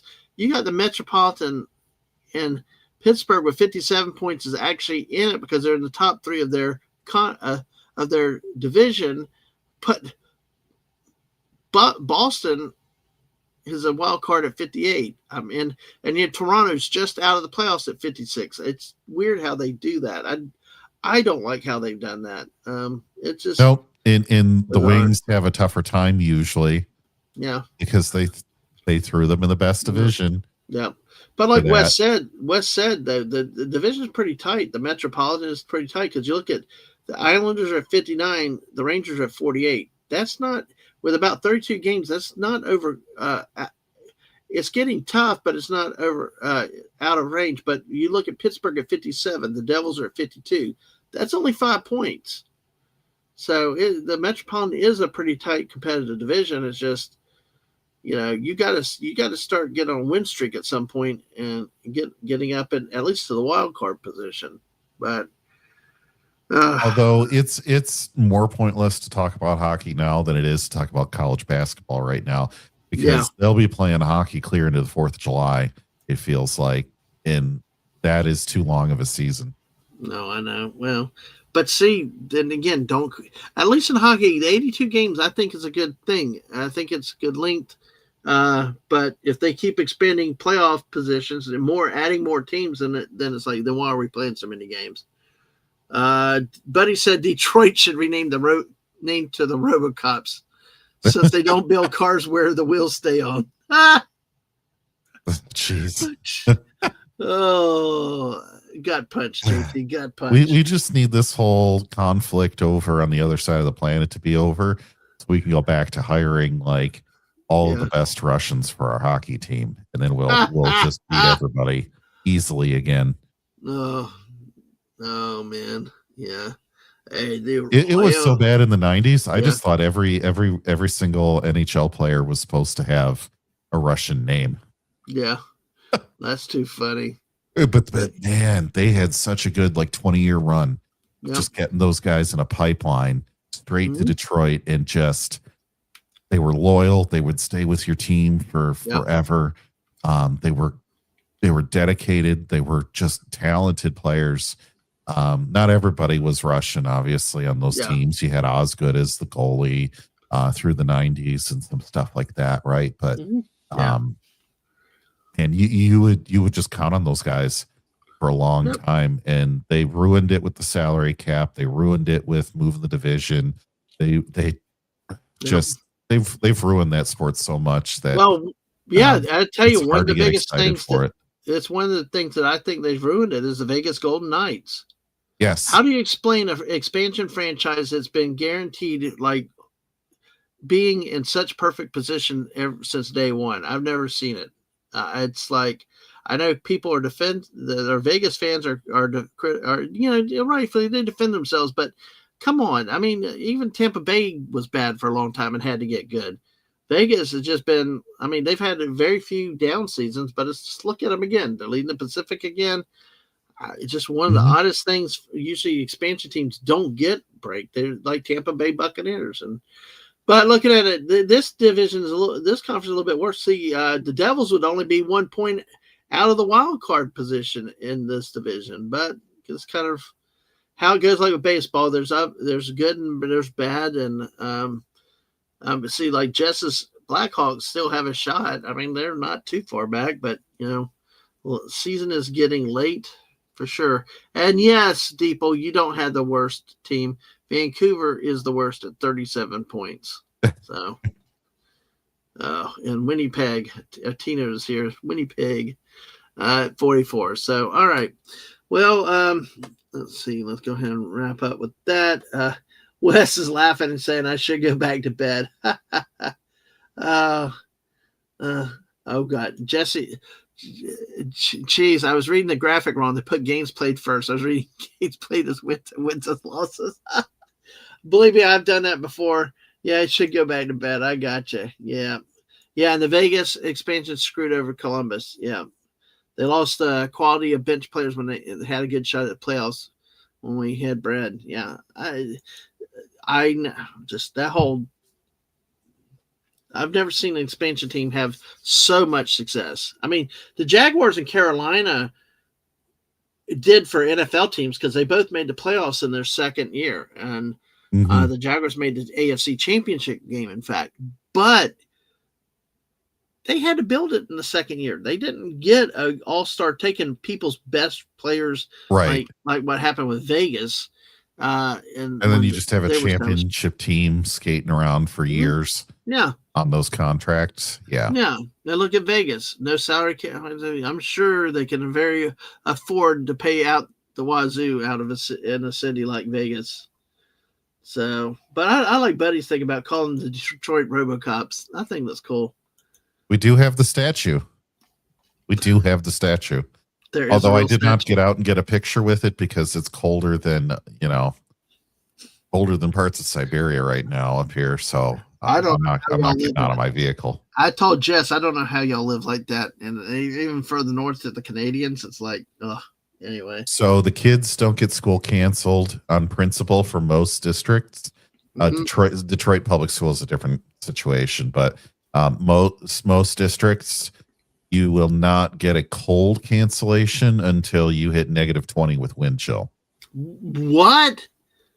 Yeah. Wow, that's crazy. The thought is it takes 30 minutes at -20 wind chill to get frostbite, and so you're not going to be standing that long waiting for the bus, or you're not going to be walking in your neighborhood for that long. So, which is exposure to the weather anyway, and because the stats say you won't get frostbite. Well, it's Michigan. You dress for cold weather and buckle up, Buttercup. I mean, hopefully that's how it is. I mean, yeah, man, I don't want you arguing that we gotta make our kids even softer here. Okay, well, I don't want to hear any of that. Okay, well then fine. Let's put them out there and lick the flagpoles. Yeah, that movie. No, but that's part of being here. You know, we don't get hurricanes. Yeah. We don't get we don't get massive earthquakes. Yep. We don't get drought like super crazy like in a desert. We don't, there's a lot of things we don't get. in terms of weather, but what we do get is extreme temperature ranges. Yeah. And so y'all I've can be in the seen it. hundreds in the summer and then like -20 in the winter is crazy. Oh yeah, without wind chill, Yeah. I've seen it Yeah. lower than -20 Wow. before. And you'll usually, not every year, but you'll usually get a week where you're getting most of the days are like 100 to 105. Wow. And you Yeah, just, and a lot of houses up there still don't have air conditioning. yeah, but that's gone down quite a bit in recent times. But I do know some people up there that we, that were mutuals of ours that they had to have floor units like in one room and stuff. The house still didn't have the Oh well, AC. that's just an affordability issue, and people not wanting to put it on a loan or something for 5 years. But that most everyone has one unless you're in the woods. Yeah. See, if you're in the woods, it's a huge difference. Yeah. Right, because you have a lot of reflection of that thermal energy in the direct sunlight not hitting your house. You could usually get pretty good moderate temperatures. But if you also live by the lakes, you really don't need it. If you're within a half mile of the lake, you really don't need it. except don't you pay for it in winter with the snowstorms off the lake? Oh yes, you do. But it's a trade-off, right? Yep. It really is a trade-off. You get 4 seasons and you get them nice and good. Sometimes Absolutely. I wish spring and fall were longer than they are, but hey, I'll take summer with a short spring. Fall's my favorite time of year, and it seems we just don't get it that much anymore. It cuts too hard. Wow, it's like us. We don't have fall. It like goes from summer to winter. And then our fall is kind of like a mixture of summer and spring leading into winter, and then it gets crazy. I mean, snow in Florida 2 years in a row is just crazy. Buddy said he wishes they had that kind of aid like Anaheim and Vegas got. And I love what he said, chubby kids equal polar bear resistance. No, you're not that size that they're not going to mess with you. Yeah. All right, we're going to close up. One last thing real quick I want to say, and I will bring this over from college basketball just as a quick observation. We have unanimous number 1 now with Arizona at 18-0. They're unanimous number 1s in both polls. And of interest, JT, your team is number 10 in both polls at 16-2. My Gators, after winning tonight, they're 14-5. Theirs is 16th in both polls. But what is shocking, I mean, we had the year of Indiana and Vanderbilt in football, but Nebraska is 18-0. What the heck happened there? Nebraska? Yes. I was looking at their schedule last night with you, and I think you're going to really see some unfair seeds on a lot of this that are just not going to reflect what they have done in the regular season. If you look at those rankings, and I'm bringing them up on my own, and I look at Nebraska at 7 in the coaches poll, their schedule has them playing. They beat Michigan State, who was number 9 by 2 points, and 13th Illinois by 3 points. The rest of the teams that they play throughout this season, they only have 2 more ranked opponents, and those are in the Big Ten. Now, they're going to play 4 ranked games, and Michigan State's already played 5 ranked teams. In that, by that, I mean like top 12. Yeah. Well, and I think that's something you have to look at in college, especially basketball, because I tell you, Florida is moved up to 14-5. A lot of people are like panicking, like, oh my God, they lost 5 games. They lost the first game of the year in a close game to Arizona on a neutral site, who is now undefeated number 1. Now, they did lose to TCU, which is probably not necessarily the best loss, but still TCU's, I think, not bad this year. But then they went to Cameron Indoor, lost to Duke at Duke by 1 point. They lost to UConn, who is 5th ranked by 4. in a tournament game, and then they lost the first conference game at Missouri in a close 2-point game. That's a team I think we have to look at the records to evaluate how good some of these teams are. And I can say Florida, now they've gotten in conference schedule. They won 92-77, 91-67, 96-79, 98-94, 79-61. They finally are getting their guards to play better basketball. I think in some way they may be part of it is that the SEC is not as good. But give them credit. Give teams like that credit when they're playing teams like Duke and UConn and even TCU or Arizona in before the conference schedule. I mean, I don't think Nebraska played the from what you're saying. Nebraska never, they're 7th ranked, but they have no losses, but they didn't play in Arizona or Duke or UConn. And I think in yeah. college basketball, playing those type of games early helps the team get better, helps identify themselves, and helps them for the long run in March.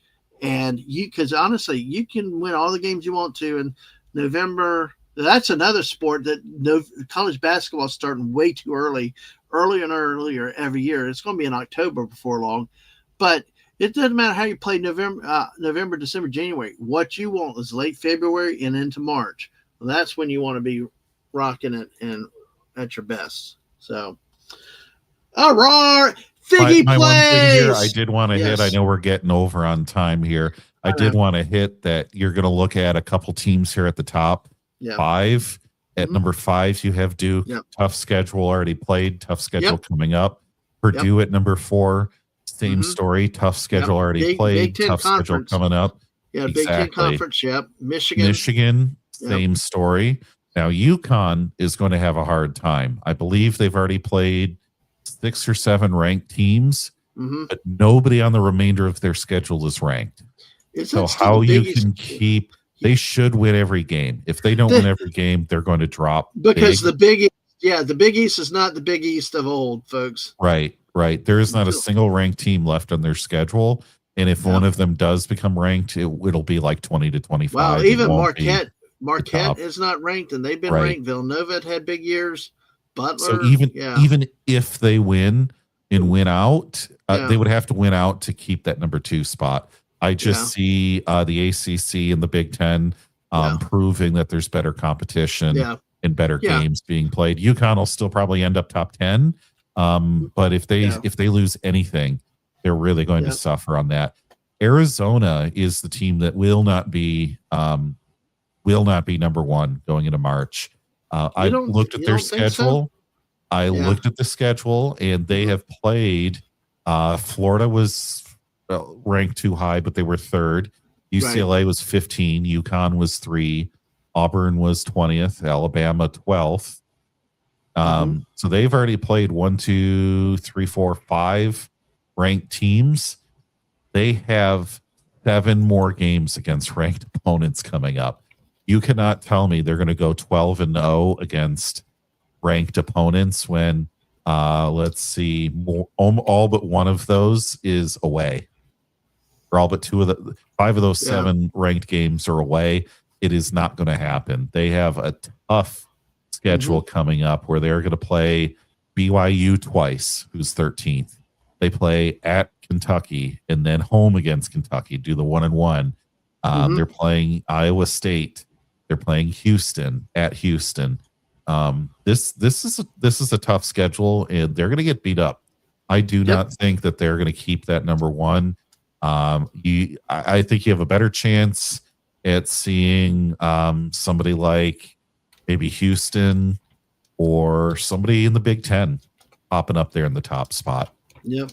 As we get near the end. But the whole thing is about the brackets, not necessarily the polls, but the brackets where the committee puts you.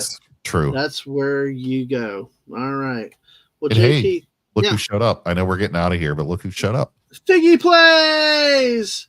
Figgy, how are you? I hope you're doing well. I hope Pyro is doing well tonight, Figgy. If y'all keep Figgy in your prayers and stuff, she's a great streamer. If you've not subscribed to her, if you've not checked her out, go check her channel out. Subscribe to her channel where she says, "Not a pro, just here for the chaos." And yes, she's golden, very entertaining, and a lot of fun and a barrel of laughs. So Yeah, we're wrapping up. We're kind of short tonight. I'm kind of getting tired tonight. I gotta get some sleep. I stayed up too late the last 3 nights, but yes, Yeah, but same good. here. Glad Same he's here. resting well.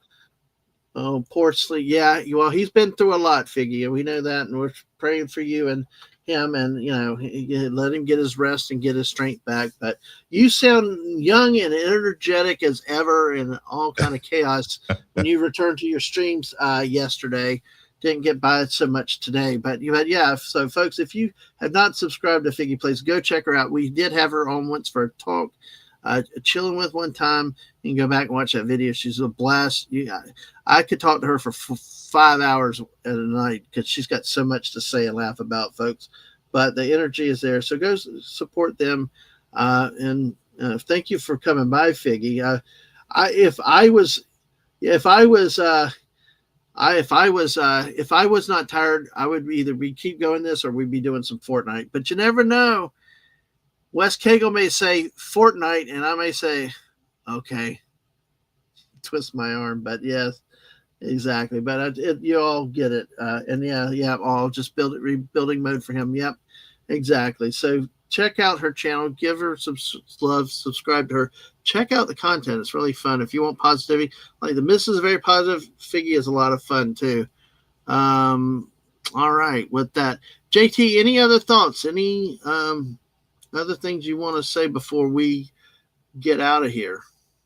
No, let's get out of here. And I think we actually covered quite a few number of topics tonight. And we actually pretty happy with what we did. We kind of threw a few extra in for fun there at the end. We didn't plan on getting in there, but we hit them briefly for a little bit. But we'll still see. Dave, are you still streaming now?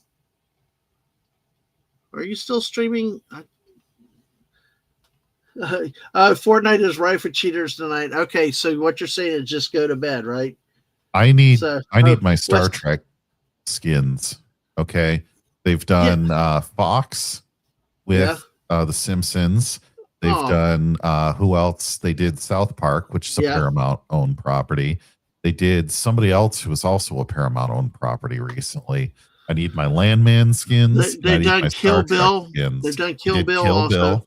Yep. So I need Landman and I need Star Trek, and none of the new stuff either. I'm talking real Star Trek. If you put a James T. Kirk and a Spock skin out there, you could charge whatever you wanted, and people are just going to say, "Shut up and take my money." So just keep that in mind. Epic. I know you're listening. I know you're listening. Come on. Dave said, "Don't say that. They'll do the CW Trek show." Oh, geez. If they bring it out and they do Academy and throw a Michael Burnham out there, I might just have to prank. Now, Michael, wait. Mickey Burnham, Michael Burnham. That's a woman, isn't it? Yeah, it is. Why do they call him Michael? No one knows. No one will ever know except for Alex Kurtzman. But you don't want to get me started on a Star Trek fan at this point of the night, Dadman. That was the chick that came over from The Walking Dead, right? Yes, it was. Yep, 100%. You got it. I'll give you Crossing Sport. Yeah. These guys in the chat, no, don't get me started on an Alex Kurtzman rant at this time of night.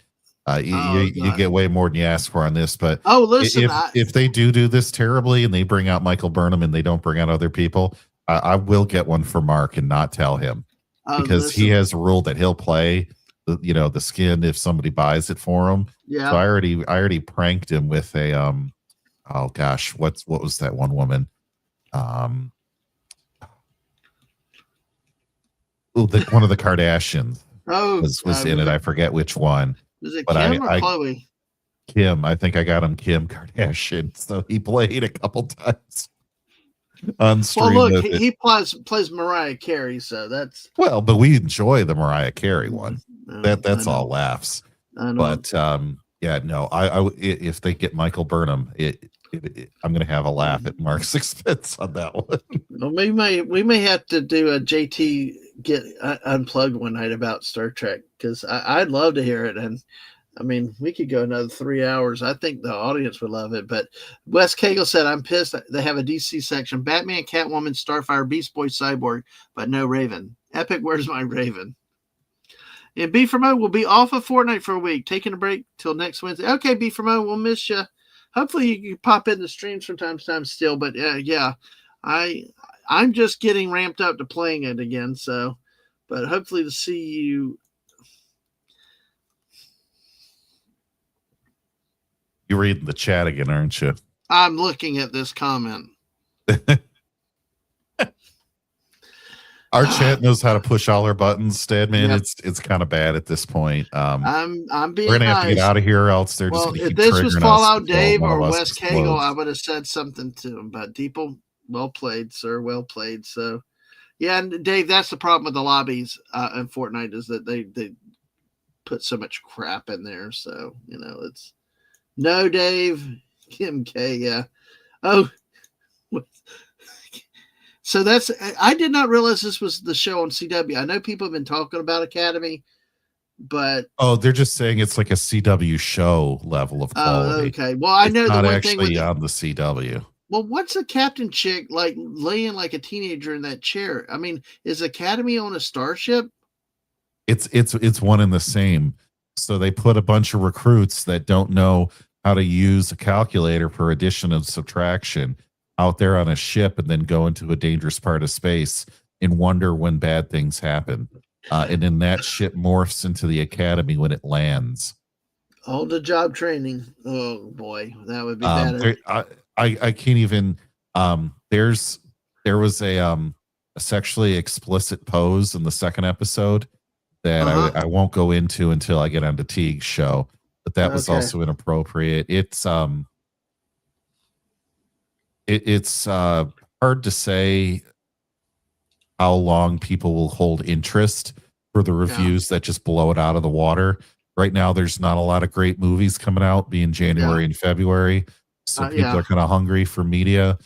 What I haven't seen is Fallout season 2 being covered by hardly anyone. I've watched the first 2 episodes, and it seemed like just the same quality as the first season. So maybe something turns bad I haven't seen yet that or people just don't care about season 2. I don't know what it is, but people waiting for the shoe to drop to wait to be disappointed too. So that could be true as well. No, Dave, no West, stop that. Like what JT said, no blasphemy in here.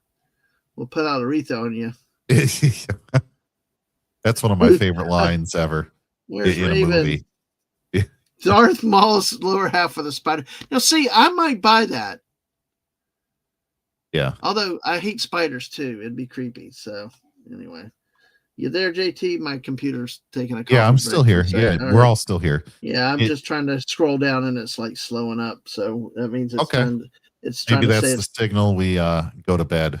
Yeah, I'm just trying to get to some of these comments though on the way on. Yeah, Mark does this clip. Yeah. It's 106 miles to Chicago. We got a full tank of gas, half pack of cigarettes. It's dark, and we're wearing sunglasses. Okay, B from we do want to see that. We always like hearing from you guys and stuff. And that's hitting lower. He never had any. Anyway, we'll talk about that tomorrow night. Then maybe, babe. Yeah, it's awful. Yeah. He lives, but he. Yeah, oh god. Hey, now Figgy loves Fallout though. I don't know. Maybe interesting. Okay. Yeah. Okay, like I said, I'm only a couple episodes in, so I can't really say, if there's an episode where the mutant shark has jumped. Yeah. I always thought it should have been a male character as the lead instead of a female character for Fallout, but they had to girl boss it, right? And they could do worse. I'll say that they could do a lot worse. Well, it looks like there's a divided opinion. Something fell off, and the Figgy's saying it's good. The Fallout season 2. So and people saying the time frame between seasons and the Fallout's too long. So exactly. Talking about the shoe. Oh my god. Oh yeah, here you go. Thanks, West Spider-Mall. Spider-Mall does whatever Spider-Mall does. All right, folks. We are going to get ready to say goodnight. So everybody, West. which one did West do now? The one you have on screen. Yeah, that one. Yeah, exactly. So, Fallout shoes. Oh, you have. What will they make next? So, all right, folks. Y'all have a good night. We're gonna go get some rest. Tomorrow night, I'm scheduled to be. Earlier, I was not feeling well, but we're going to try to have a squirrel stream tomorrow night. Go West Dadman with West Cagle. Tomorrow night at 8 p.m., we're going to celebrate Squirrel Appreciation Day tomorrow. Yes. Very nice. Appreciate your squirrels. Protect those nuts and bundle up for winter. It's cold out there. So, see, this is what I love, though. This is what I love. I love when you guys are here and y'all are active because I could stay up to 3 a.m. and just read and talk to you guys. And that's that. I mean, I really would, but I do need sleep tonight. I've stayed up past midnight the last 3 nights, which is rare. I have not been doing that in a long time. And I've actually streamed past midnight.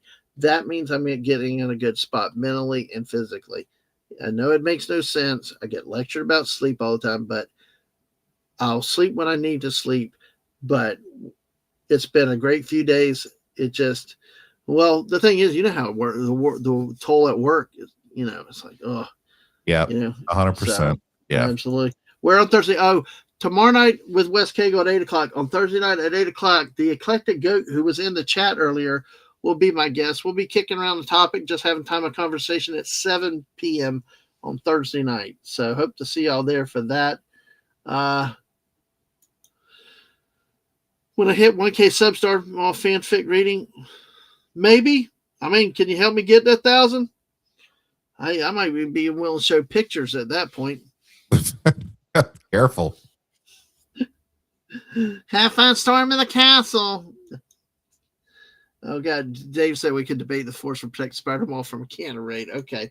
Oh, I love it, guys. All right. Like Wes said, we'll be here to 3. Everybody have a wonderful night. Check out Fallout. Dave, real quick, if you can, or JT, if you get Dave's link, Dave and JT, can you put the Mrs. Chat link for me in real quick? I'm sorry. Oh, yeah, I can. I want to shout them out one real quick. It's a Midwestern goodbye. I'm sorry, JT. So much for an hour and a half. I apologize, JT, but yeah, we did good. But yes, only fan picks. I don't know. You never know. Never say never, West Cagle. But if you'd be interested in them, yes. There's Fallout Dave. Go check his channel out when he goes live. He might be again later live tonight. So subscribe, get the notifications. Also with the missus, she will not be doing her show tomorrow morning, but she will be back live on Thursday. And also Figgy Plays link that was in here earlier. Y'all go subscribe and say hi to Figgy tomorrow morning at 10 o'clock and give her some love and support. So, God, you guys are sick. On that note, we're going to say goodbye. Say goodbye, JT. See ya. Bye.